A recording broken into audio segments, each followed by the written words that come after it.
Hello, welcome to the lecture on environmental impacts of halocarbons. We know the halocarbons are the chemical compounds which are derived from the hydrocarbons by replacement of the hydrogen atoms with some of the halogens. Halogens include chlorine, bromine, fluorine, iodine. So replacement of these halogens in the hydrocarbon will yield some good properties, particularly for cooling applications in refrigeration and conditioning and many other industrial applications. At the same time, these halocarbons are showing some negative effects on the environment, particularly in two directions.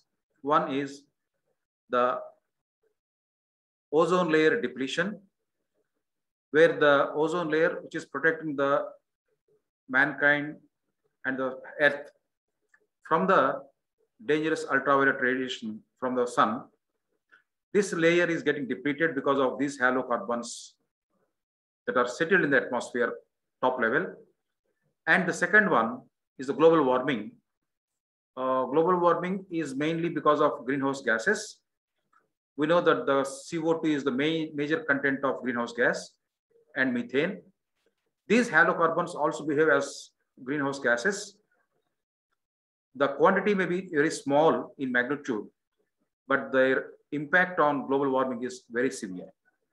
So this presentation is focusing on these two negative impacts of halocarbons on the environment. There are two videos. First one is on the ozone layer depletion, and the second video is on global warming. So please do watch the second video also to completely understand these environmental impacts of halocarbons. Right. The different applications of these halocarbons, when you look at the major application being the refrigeration air conditioning in the domestic refrigeration applications, your water coolers, the ice plants, milk chilling applications, freezer compartments in the departmental stores, medical applications, storage of medicines, injections, and in the air conditioning where you have humidity along with temperature is controlled, automobile air conditioning, cold storage plants, and the domestic and commercial air conditioning. So all these are refrigeration and air conditioning applications where you are using these halocarbons as the refrigerants. Apart from these applications, the halocarbons also have the application in cleaning industry, where we call this CCl4 as carbon tetrachloride, and then fumigants where the bromine content is very much used, CH3Br fumigants. Then in the fire extinguishers, where the medium is called halones, we are using the halocarbons, and the aerosols. The aerosols are plenty we are using in day-to-day life in the form of air fresheners, cleaning agents, cosmetics, paints, and then inhalers, sunscreens also. So all these, what you're seeing on the screen, are the applications of usage of halocarbons, sorry. So these halocarbons, as we are using in plenty of applications, when they are released into the atmosphere, during manufacturing, during leakage, during the shift changes, they slowly settle in the atmosphere for some time, then migrate very slowly to the top part of atmosphere, where the stratosphere zone. This may take a long time, but still they are going to be reaching that particular stratosphere. That's what is causing the problem. So before looking at that, let us briefly look at the classification and the coding of these particular halocarbons. The usage of refrigerants by the halocarbons is not in this time, but it's since 1930, once the organic chemistry has been developed, the hydrocarbons are coming to picture. And before that also, in the refrigeration, we used to use the ammonia, sulfur dioxide, carbon dioxide, water, all inorganic substances, which doesn't have any effect on the environment, but they have limited applications. limited properties. Once the organic chemistry has developed in 1930s, 40s, various compounds, as I told you, that the halocarbons have given a lot of flexibility in higher amount of refrigeration capacities, higher amount of COPs, and many other useful properties that made them to use now from 1940-50s.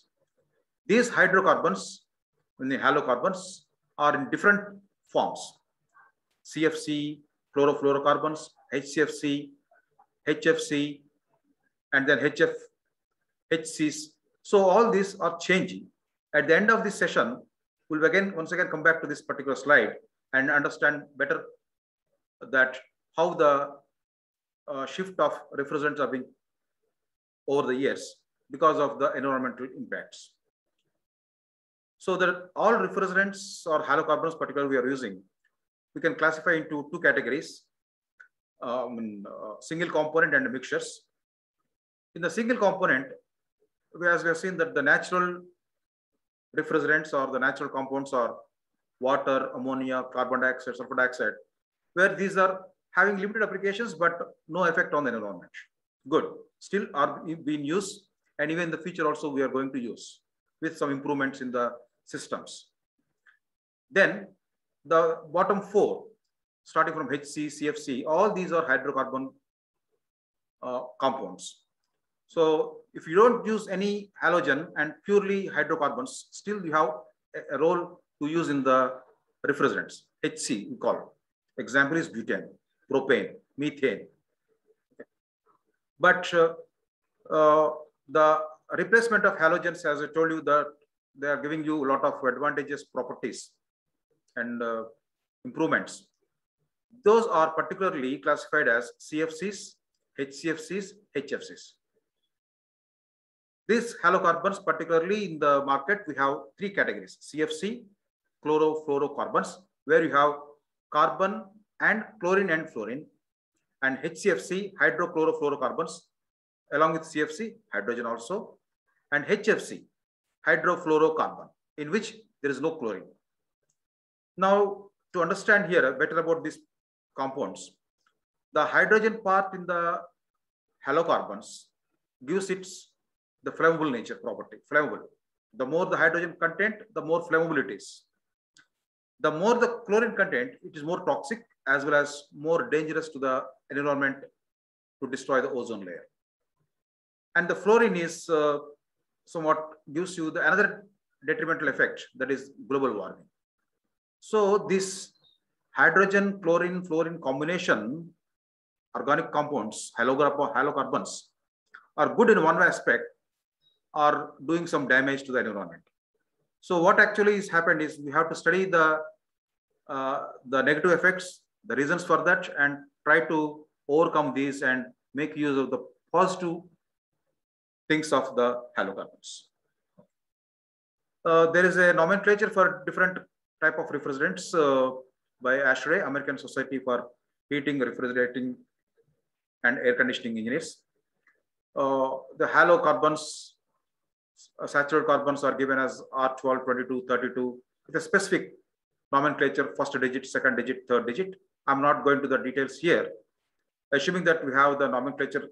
Okay, so it is different for saturated hydrocarbons, unsaturated, having 1000 series, zeotropic or azeotropic mixtures having 400 and 500 series. Then organic compounds, pure organic compounds without any halogens, 600 series. And then inorganic compounds, the ammonia, water, and natural compounds that we use are having 700 series, 700 plus molecular weight.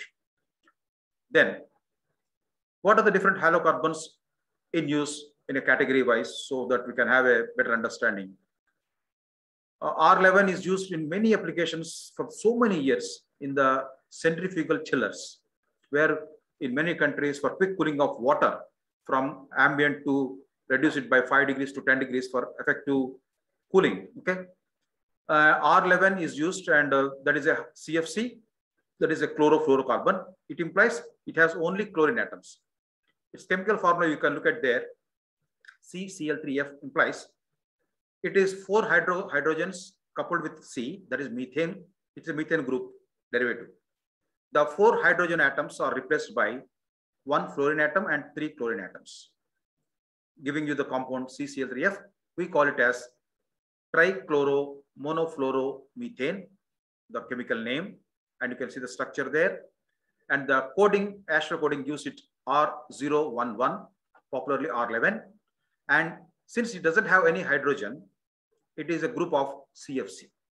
Okay, this is how we have to clearly look at a particular refrigerant or a halocarbon. So then R12, all our domestic applications, your domestic refrigerator, water cooler, okay, all these small applications we use R12, which is again a CFC with CCl2F2, 1 chlorine less, 1 fluorine more, again no hydrogen. Then we have R22, all our air conditioning applications from domestic to small level to the commercial, large scale central air conditioners, okay, and cold storage plants also. We use R22, which is a hydrochlorofluorocarbon. So it is CHClF2. So what you can observe here is these three having different combinations of atoms, chlorine and fluorine, and then they have different structures. Now, the R11 being high amount of chlorine, and chlorine is the more dangerous one for ozone layer depletion. It has been replaced and it is now R123A, which is a HCFC. HCFC is relatively having less amount of ozone depleting potential than CFC. We understand that in the coming slides. Okay, so R123A is being used right now, replacing R11. Nowhere R11 we are using now. It is a HCFC, so less ODP, good for some time. Then the R12, since it is having 2 chlorine atoms, it has also been obsolete now. Nowhere we are using. All those systems where we are using R12 are now using R134A. Please check your domestic refrigerator. Earlier, R12, still some refrigerators are there where they purchased the refrigerators 20-25 years back and working. You can find R12. But unfortunately, you don't get R12 now, the gas available in the market. You must throw it and you have to use a R134A only. It is again HFC. Okay. And then finally, the R22 is also replaced now by R410A. All your air conditioners, domestic and centralized, you can find out R4110A, which is a azeotropic mixture of 2 refrigerants, R32 and R125. Okay. Just a minute. So these halocarbons, we'll look at here. This is what same thing in the cylindrical forms. They have a coating on different gases with the different colors. Okay. So the R12 is replaced by R134A, 22 by R4110A, R11 as we discussed R123, and R134A, 1410A, the bottom one, are in use right now. But in future, since these are still having some negative effect, even though their ozone layer depletion is almost zero, good, because they are HFCs, but the global warming potential, the other effect, is higher for HFCs. So the system is now in the transition from these HFCs to newer type of refrigerants called hydrofluoric olefins, HFO. So look at here, you have HFO 1234YF replacing 134A and R32 replacing 410A. In future, we can already some countries have adopted this and we are in the transition phase. Right, the applications we have just now discussed, ammonia being cheaper and has a high amount of efficiency compared to the other refrigerants, are used in commercial applications like large capacity, commercial usage, cold storage, ice plants. R11 centrifugal chillers, now it is R123. R12 domestic refrigerators, air conditioners, automobiles, replaced by R134A. R22 commercial air conditioners, supermarkets, refrigerator trucks, replaced by R410A.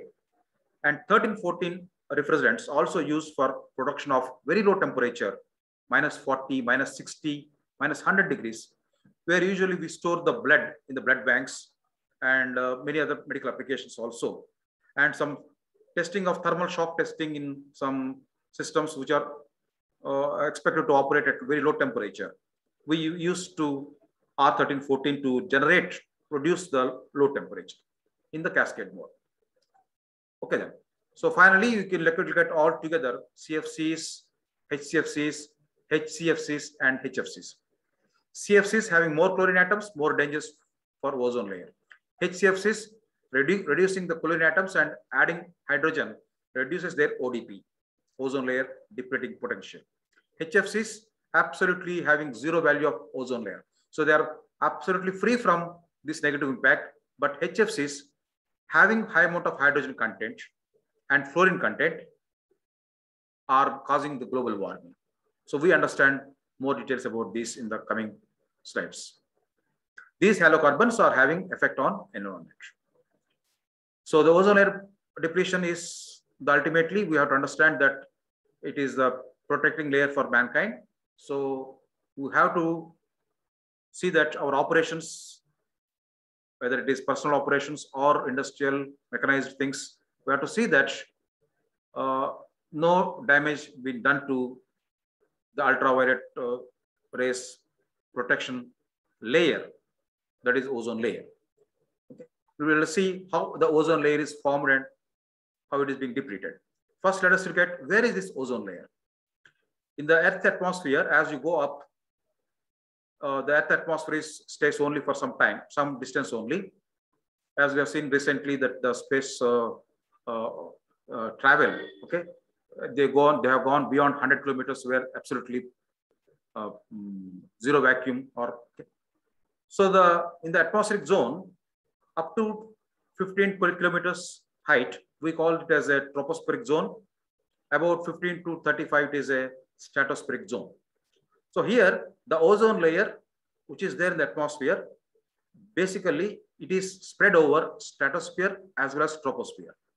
90% is in the stratosphere zone and 10% in the lower atmosphere or the tropospheric zone. So usually the aircrafts move below 10 kilometers to have a rough idea about the altitudes. Okay, right there. Then what happens at the stratosphere?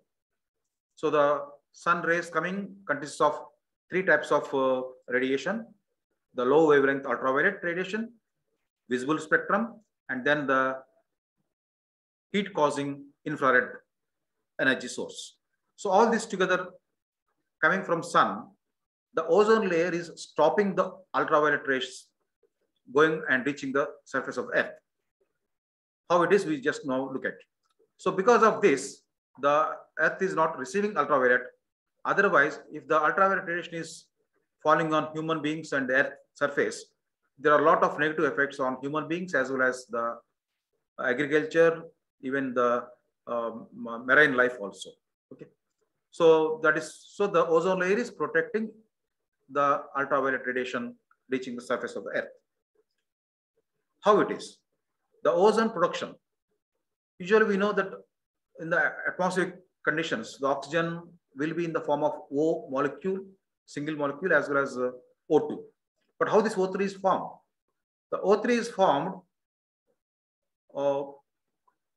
by the ultraviolet rays attacking an O2 molecule.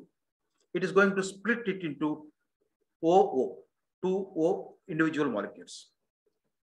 And in that process, these single molecules of O will go and bond with O2 to form O3. So this is what the process happens continuously. So in this process, what happens is you observe the ultraviolet energy is being absorbed with oxygen. So the production of ozone is continuing and the ultraviolet energy, some of that is being absorbed there. We'll see what happens when the ozone formed is also receiving the ultraviolet energy. Now, look at all the reactions, what happens at the ozone layer. There are 6 points here at the below diagram. First one is the ultraviolet rays energy, UV radiation, hits the chlorofluorocarbons. I have shown you here CCl3F R11, which is having more amount of ozone layer depleting potential because it has 3 chlorine atoms. So what happens is when the ultraviolet energy strikes the chlorofluorocarbon CFC, it is going to release one of the Cl molecule. That or the chlorine atom breaks away. So leaving you a single chlorine atom. This single chlorine atom is going to hit the ozone molecule, O3. O3 is already there, formed. So this chlorine atom, when it hits the ozone molecule, it separates that into O2 and ClO, chlorine monoxide, the reaction. So what happened now? Ozone is split into O2 plus O. And now this ClO compound is going to react with single oxygen molecule O, forming O2 separately, and this Cl comes out of the bond as a separate molecule. So look at now what happened. Ultraviolet energy striking the CFC, separated chlorine, and this chlorine starting its reactions, damaging the ozone, and again coming back to the single chlorine atom. And this is what is a one cycle. And again, this chlorine, even though it's separated, is a more stable one at that particular conditions. What happens is it again goes and strikes another molecule. And again, the process repeats. Like this, it is observed that one single chlorine atom stays stable nearly for 1 year, destroying more than 2 lakhs of ozone atoms, ozone molecules. See how much damage it is doing. So the chlorine in the halocarbons is the major culprit of this ozone layer depletion. So we have to see that the compounds or the applications of these halocarbons we are using, we have to see that chlorine content is as much minimized or even eliminated. Otherwise, you have this ozone layer depletion continues. Now, in this total process, what you can observe is how the ultraviolet energy is being stopped. Earlier, we have seen it is striking ozone, oxygen, and then forming ozone. There, some amount is absorbed. Now, ultraviolet energy is striking the CFC, separating chlorine, also absorbs some amount of energy. So, in this process, a lot of ultraviolet energy has been absorbed there, but still 5% or 10% is been coming onto the surface of Earth, which of course is required for some aspects. So this how the cycle is being protected there.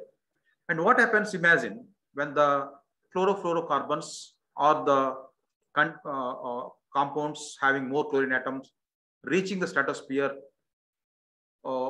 then quantity is increasing over the years. What happens? More amount of ozone depletion, causing some holes in the ozone layer. That's what we call as ozone holes. We look at this particular process, what I discussed with the help of some simple videos to have a better understanding. Layer is located in the lower portion of the Earth. What is this ozone layer? It is surrounding the atmosphere. You have this O3 molecules, and how it is formed. Just now we discussed a ultraviolet energy photon, the energy striking O2 molecule, separating that into 2 separate molecules, splitting that into, then when oxygen atom bonds with another oxygen molecule O2, forms the ozone. That's what we are seeing there. So this is how the ozone formation. Look at again another ultraviolet photon reaching O2 molecule, splitting that into oxygen atoms, and then the oxygen atoms going and joining the O2, forming ozone. So this is how the ozone is formed. Then, how the ozone absorbs ultraviolet radiation. The ozone layer absorbs UV radiation, but you know. Oh, sorry, I have a problem here. Yeah, ozone absorbs UV radiation. Now ozone is formed already. That has taken some amount of ultraviolet energy. Now, ultraviolet photons or the energy striking O3, what happens? See, it strikes everything. It strikes O2, O3. So now look at ultraviolet energy coming and striking O3 molecule. So in this process, some amount is absorbed. But what happens is, when UV strikes O3, it splits that into O2 plus O. Okay, it's okay. The single O goes and joins another O2 joining O3, combining into O3. So nothing happened. What happened? Another ultraviolet striking O3, forming another O3, striking O3, separating O and forming another O3. So what happened here? You can see that lot of amount of ultraviolet energy is being absorbed by ozone molecules. Nothing is happening. It has been absorbed. Ozone is reforming, separating, forming again. So it's a good thing. The point is, you have to clearly observe that ultraviolet energy has been absorbed there for a reaction on O2 as well as O3 also. Now, third point we are going to see, also attacking the chlorofluorocarbons. So because of these reactions at the stratosphere, the ozone is not penetrating the layer and coming onto the surface of Earth. So let us see now the how the we look at the chlorofluorocarbons. The third reaction is ultraviolet energy is being striking the chlorofluorocarbons. We have seen that in the beginning. So all these man-made aerosols, refrigerator coolants are all there, propagating to the stratosphere. Now the ClCF is there. Ultraviolet energy comes and strikes, separating Cl, as we have seen earlier reaction. This Cl is going to join the oxygen atom, ozone molecule, separating the oxygen content from that. So the ozone molecule is destroyed. This ClO joining with a single oxygen atom is being separated by as O2 plus Cl. Now Cl is again free, ready to attack another molecule of O3. Separated from one O from O3, destroying O3. Then again reaction continues. And look at here one by one. One chlorine atom is destroying here so far 3 molecules of ozone, and this is a continuous process, as I told you, happens more than a year and destroying more than 2 lakhs of ozone molecules. And finally, when the ozone layer depletes, what happens is this thick ozone layer, which is now you can see is been made thin, lot of holes, and the ultraviolet what happens is now penetrate into the atmosphere, through atmosphere into the surface of Earth. So this is what happens when the ozone layer is depleted. Now you are very clear what is the reason for this ozone layer and the halocarbons. Okay. Now this stratospheric chlorine content from halogens coming from many of the halocarbons, R12, R11, CH3Cl, all these are man-made synthetic halocarbons used for different applications. The major contribution of the chlorine is from R12. As I told you that this is used for domestic water cooling and domestic refrigerators. There are plenty we use all over the world. So the more quantity of, even though R12 is relatively having 2 Cls compared to 3 chlorine atoms in the R11, the contribution of R12 is more, followed by R11, followed by CCl4, maybe 4 chlorine contents, but the usage is lesser than R12. That's how you can understand and interpret this particular information right then. And this look at over the years, what happened is we started using this halocarbons in 1950s onwards, but unless until 20-25 years past, scientists have discovered that there is something changes happening in the stratosphere at the ozone layer. And they found out that the reason for this is that already we have seen the reactions, chlorine reactions. So then they stopped. Then they came together. oh, there is something serious happening at the stratospheric ozone layer. And the reason is chlorine atoms coming from halocarbons. We have to stop immediately the severe compounds which are having more amount of chlorine contents. We'll see that in the coming slides. Now, from 79 to 90, that period of 10-15 years, where we can see that the ozone layer is having different shapes.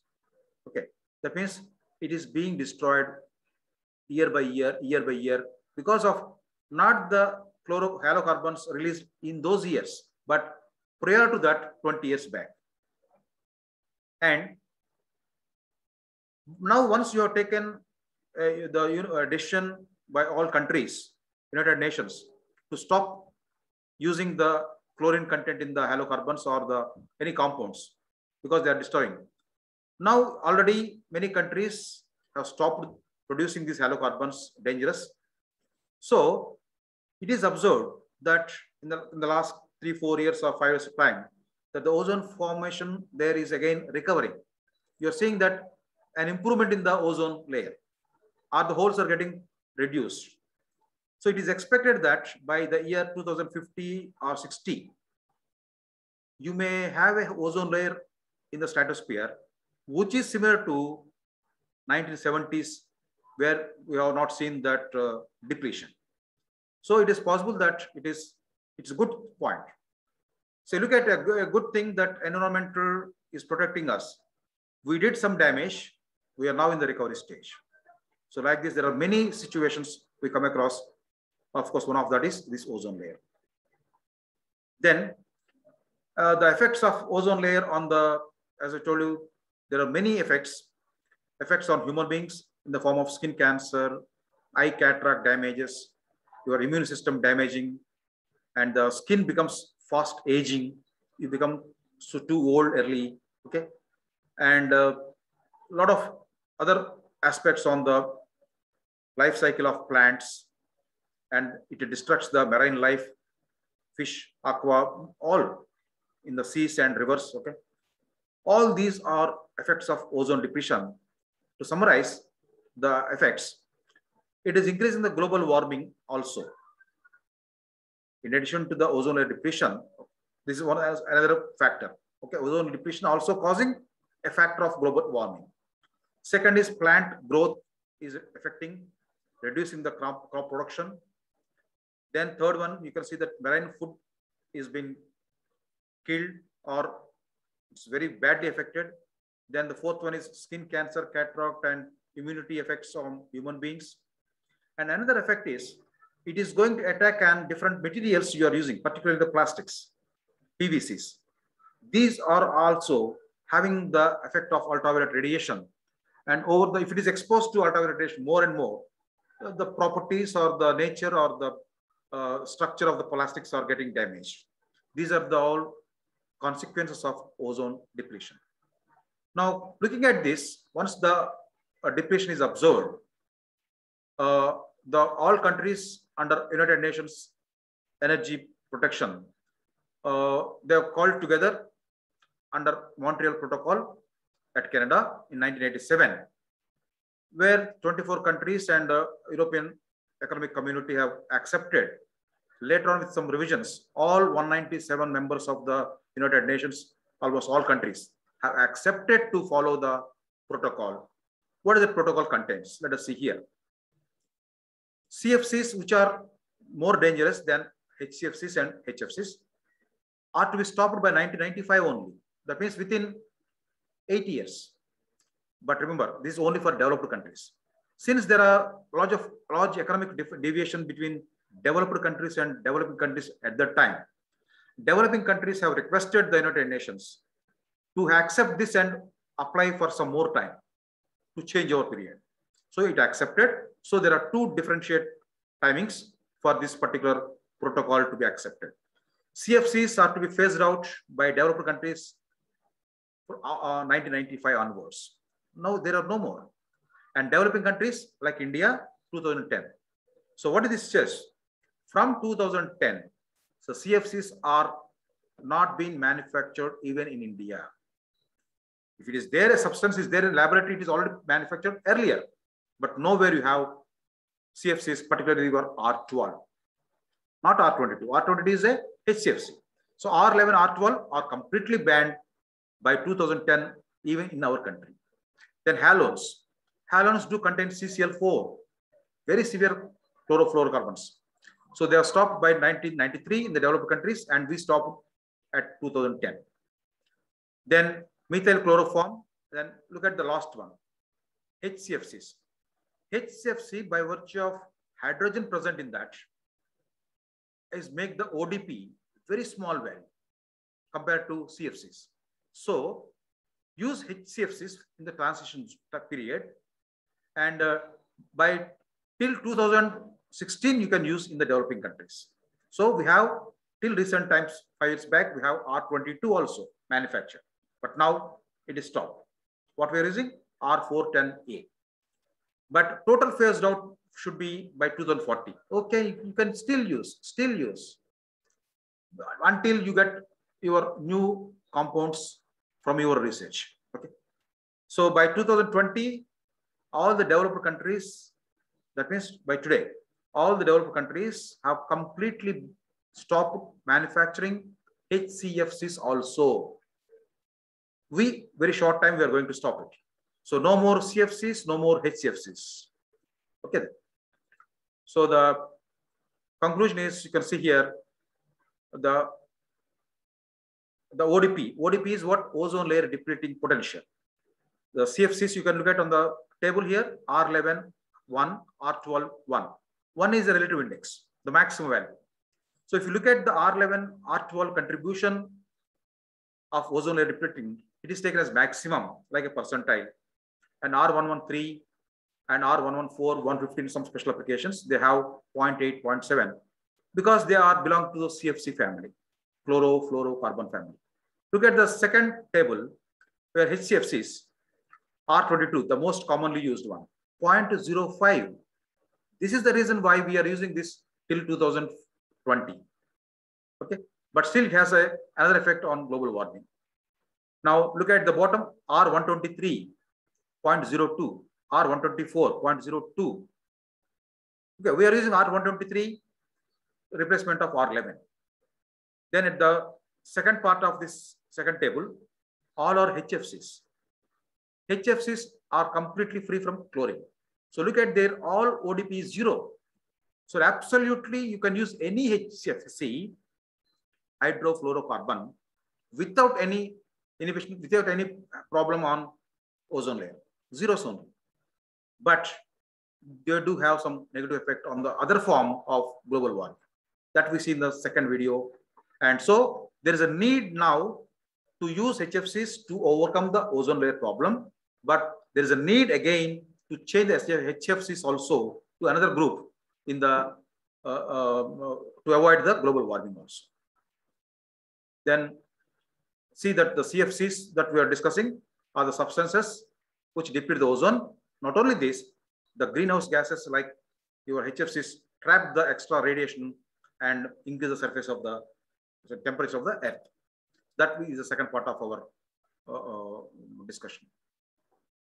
Then finally, coming to the last slide, the alternative refrigerants. You have CFCs and HCFCs having high ODP and GDP are to be replaced. R11 is replaced. R11 having 1 ODP is replaced by 123A having 0.02. Good. But this is up to some time, 2020. Okay. So like R12 having 0.9 ODP is replaced by R134A, which we are using now, which having ODP 0, because it is a HFC. It is a HFC. Okay. Likewise, R22 replaced by R410A having ODP 0. So you can use R22 for some more time as we are in the developing country. And use of inorganic refrigerants like your inorganic refrigerants like ammonia, carbon dioxide, water can be used without any difficulty, and other possible hydrofluorocarbons and hydrocarbons. And the last table, the bottom table, you can see that these are the new generation halocarbons, or in the sense hydrocarbons, going to be used in the refrigeration applications and other applications also, having not only 0 ODP, but also very, very small amount of global warming potential. Okay, that we can understand in the next one. So finally, the CFCs are replaced by HCFCs because of ozone layer depletion. HCFCs are also replaced by HFCs and HCs to have zero ODP. But these HFCs, HCs, which are good from the point of ozone layer, are not good from the point of global warming. So they are also to be replaced in the coming days by HFO, hydrofluoroolefins. So you can see here in the bottom table, CFCs, HCFCs in the brown color are not to be used now, not allowed. Earlier we used them. And the green color allowed, HFCs and others. Others includes your saturated hydrocarbons as well as HFCs and your inorganic compounds. And finally, the olefins. So once again, we are looking at the history in the before hydrocarbons development, the natural refrigerants like ammonia, sulfur dioxide. 1930s onwards, hydrocarbons. 1950s, we see that the hydrocarbons, CFCs, HCFCs are being used. 1990, we started eliminating CFCs by the Montreal Protocol. Now you can understand this graph. HCFC and HFCs are only used. And by 2010, you can see even HCFC also is stopped, the fourth generation refrigerants. What we are using? Hydrocarbons, hydrofluorocarbons, hydrofluoroolefins, all having zero ODPs. Of course, CO2 and H3, no issue. So these are having global warming potentials. So research is continued as the fifth generation refrigerants in the future. We see having zero ODP and almost close to zero GWP. That completes this lecture on ozone layer depletion. Thank you. And please see that the ozone is protected. Earth without ozone is like a house without a roof. Please save ozone layer, your activities, your science and developmental activities also. And stop global warming. Of course, you are here to see that, what causes that. Thank you. I'm stopping the presentation here. Please watch the second video, the effect of halocarbons on the environment in the form of global warming. Thank you.